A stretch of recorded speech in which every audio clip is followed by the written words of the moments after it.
मनोज जरांगे पहाटे रायगडमध्ये पोहोचले। सकाळी 10 वाजता छत्रपती शिवाजी महाराजांच्या समाधीचे दर्शन घेणार।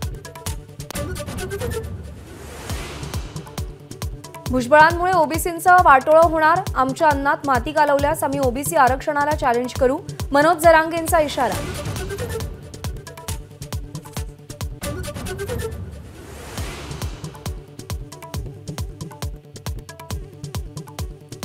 युनेस्को वर्ल्ड हेरिटेजकडून भारताकडून मराठा रणभूमीचा प्रस्ताव। छत्रपती शिवाजी महाराजांच्या 14 किल्ल्यांची यादी युनेस्कोकडे सादर।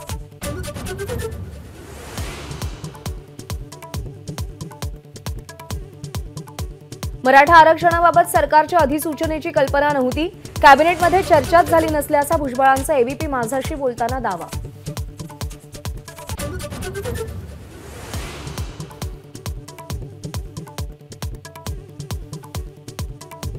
लोकसभा निवडणुकीसाठी जागा वाटपासंदर्भात महाविकास आघाडीची महत्त्वाची बैठक। वंचितलाही निमंत्रण। प्रकाश आंबेडकरांऐवजी वंचितचे धैर्यवंत पुंडकर उपस्थित राहणार।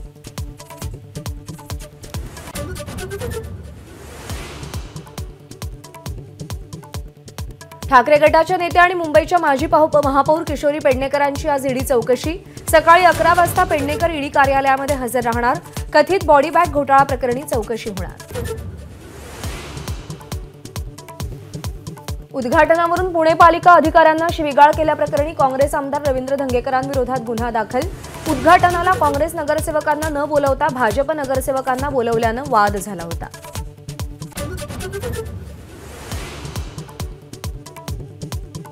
राज्यसभेसाठी अजित पवार गटाकडून अल्पसंख्याक समाजातील चेहऱ्याला संधी मिळण्याची शक्यता।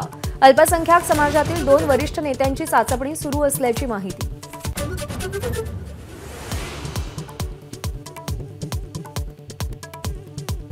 एक एप्रिलपासून टाटा वीज कंपनीचा वीज दरवाढ करण्याचा प्रस्ताव मान्य झाल्यास छोट्या घरगुती ग्राहकांवर मोठा भार।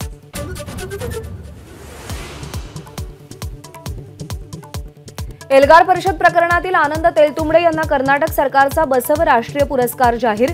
उद्या मुख्यमंत्र्यांच्या हस्ते पुरस्कार प्रदान।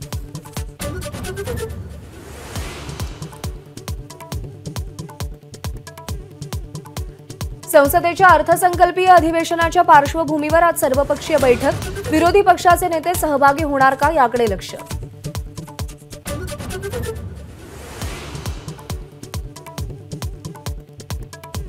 बिहारमध्ये राहुल गांधींच्या न्याय यात्रेचा दुसरा दिवस। पूर्णियामधल्या रॅलीला संबोधित करणार। भाजप आणि केंद्र सरकारवर हल्लाबोल करण्याची शक्यता।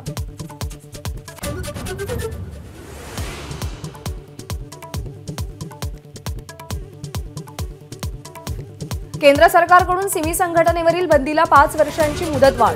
केंद्रीय गृहमंत्री अमित शहा यांची सोशल मीडियाद्वारे माहिती।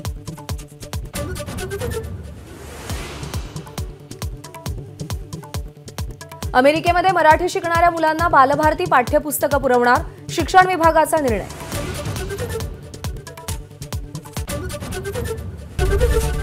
एबीपी माझा, उघडा डोळे बघा नीट।